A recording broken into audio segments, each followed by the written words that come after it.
मेरे मुसलमान नौजवानों को साइकिल के पंक्चर बना करके जिंदगी नहीं गुजारनी पड़ती। अस्सलाम वालेकुम दोस्तों, एक बार फिर से आपका खैर मकदम है हमारे यूट्यूब चैनल AIM हक की आवाज़ में। मैं आसिफ आपकी खिदमत में एक बार फिर से। दोस्तों, अभी आपने नरेंद्र मोदी साहब की एक स्पीच देखी होगी। हाल ही में नरेंद्र मोदी साहब ने ये स्पीच दी थी जिसमें मुसलमानों को पंचर की शॉप कुछ ऐसा कहकर संबोधित किया था, जिसके बाद मुसलमानों को ये बात बहुत बुरी लगी थी। काफ़ी लोगों को बुरी लगी थी, ट्विटर पर ट्रेंड भी हुई थी और इसमें बहुत सारी बातें सामने आई थी कि ज़रूरी नहीं कि सिर्फ मुसलमानों की ही दुकानें हैं जो पंचर की है, और लोगों की भी दुकानें हैं।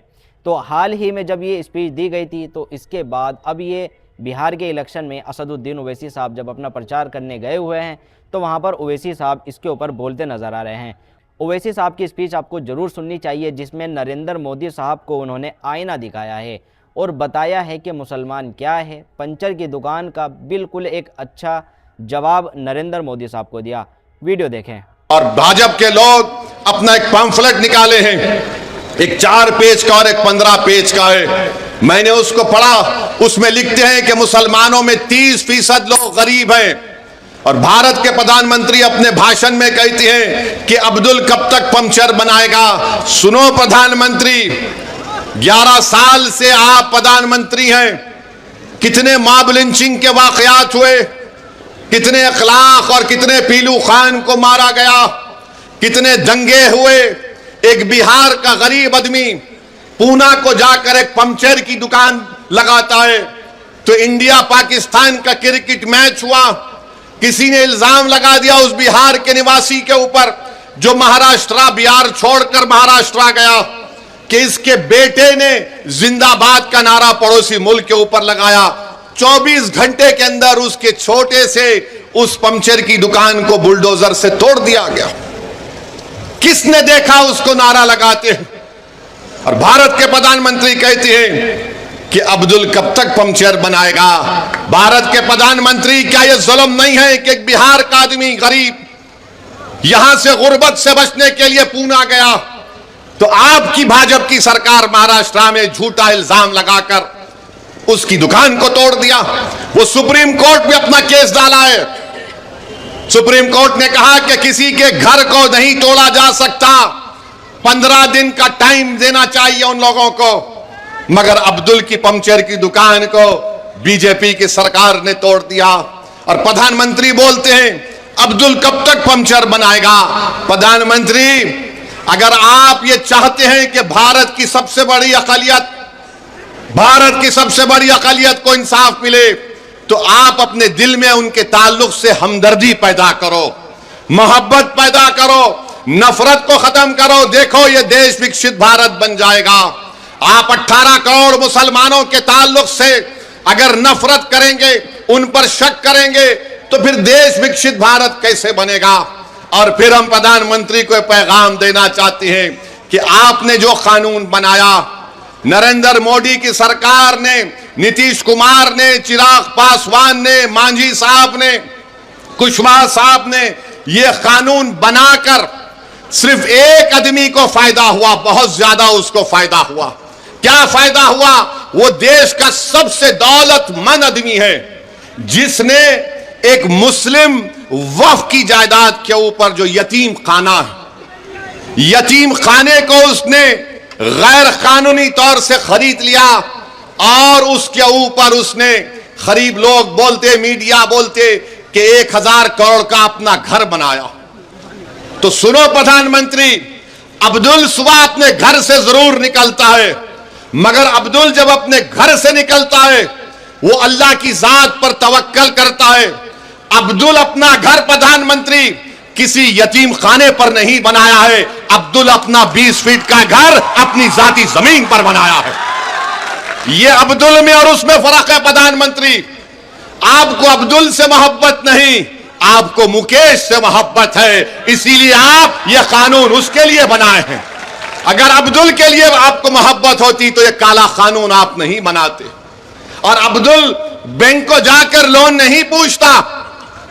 अब्दुल के ऊपर 10,000 का भी या 20,000 का लोन अगर होगा या 5 लाख का होगा, मगर प्रधानमंत्री आपके दोस्त के पास तो जिसके जू में आप जाकर जानवरों को देखकर आए, बंदरों को देखे, देखा आपने? बंदर को प्रधानमंत्री देख रहे हैं, तोता उनके हाथ पे बैठा हुआ है। तो प्रधानमंत्री यही समझते हैं कि सब तोतों को हाथ पे बिठा लूंगा या किसी को बंदर बनाकर देखूंगा। प्रधानमंत्री ये चंपारण की सरजमीन है, एक राजपूत शेर के तौर पर बैठा हुआ है ढाका में। आप क्यों बनाए यह कानून? सेक्शन 2C किस लिए बनाया गया, बोलो हमको। हमारे हैदराबाद में कहावत है कि मामू की मिठाई की दुकान पर नाना की फातिया। तो प्रधानमंत्री ने हमारे बोरी मुसलमान भाइयों का नाम बताकर मुकेश भाई की फातिया पढ़ दी वहां पर। सेक्शन 2C बना, मुकेश भाई मौजा ही मौजा हो गए। आई एम हैप्पी बोल दिया प्रधानमंत्री। प्रधानमंत्री ये क्यों किया आपने? ये कानून ये बना दिया कि अगर जितने बिहार में आसार कदीमा के तहत मस्जिदें होंगी, जो दर्जे वक्फ हैं बिहार वक्फ बोर्ड में, वो वक्फ की जायदाद नहीं रहेंगी, आसार कदीमा उसका मालिक होगा। जो जालिम लोग टीवी चैनल पर बैठकर आदिल हसन से असदुद्दीन ओवैसी को गाली देते हैं, प्यारे जितनी गाली देना है दो, कोई फर्क नहीं पड़ता।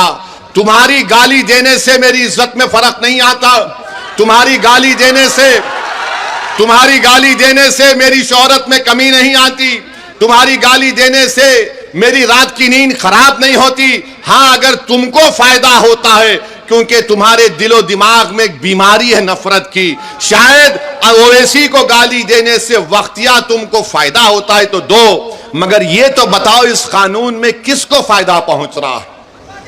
कुछ फायदा नहीं है मुसलमानों को। और प्रधानमंत्री बोलते मुसलमान 30% गरीब हैं। अगर है तो तुमने क्या किया बताओ? अगर है तो बताओ तुमने। विजारत अक़लियती बहबूद, मिनिस्ट्री ऑफ माइनॉरिटी अफेयर्स, वहां पर मौलाना आजाद की फेलोशिप बंद कर दी। जो अक़लियतों के बच्चे जिसमें मुसलमान, सिख, ईसाई, बौद्ध और जैन धर्म के हैं, जो PhD कर रहे हैं, उनको पैसे नहीं देगी सरकार, तो गरीबी आएगी नहीं आएगी? जो मुसलमानों के बच्चे, सबसे ज्यादा ड्रॉप आउट रेट पूरे देश में अगर आप देखेंगे किसी समुदाय का है तो मुसलमानों का है। जो चौथी जमात में, 5वीं जमात में अपना स्कूल छोड़ देते हैं, क्यों छोड़ते हैं? क्योंकि अब्दुल चाहता है पढ़ाना अपने बच्चों को, मगर अब्दुल के पास घर में खाना खिलाए या फिर बच्चों को पढ़ाए। तुमने प्री मैट्रिक स्कॉलरशिप को 9वीं क्लास से कर दिया, जबकि हम पुकार रहे कि अरे चौथी, 5वीं, 6ठी जमात में करो। तो नरेंद्र मोदी ने कहा नहीं नहीं, अब्दुल नहीं पढ़ सकता चौथी, 5वीं, 6ठी जमात, वो 9वीं जमात में आया तो स्कॉलरशिप मिलेगा। अरे अगर जो चौथी, 5वीं, 6ठी, 7वीं पढ़ेगा तो 9वीं को पहुंचेगा ना। प्री में पोस्ट मैट्रिक स्कॉलरशिप हम पुकार कर कह रहे कि बढ़ाओ, नंबर बढ़ाओ, नंबर बढ़ाओ, मगर बीजेपी बोलती हम 1 लाख को दे रहे। अरे जालिमो, तुम झूठ बोल रहे हो। तुम नंबर नहीं बढ़ाने की वजह से हर साल डिग्री में हमारे कम से कम 5 लाख बच्चे स्कॉलरशिप से महरूम हो जाते, और बढ़ाने के लिए सिर्फ 1000 करोड़ की जरूरत है, 1500 करोड़, मगर मोदी ने बोलेंगे अब्दुल पंक्चर बनाता है।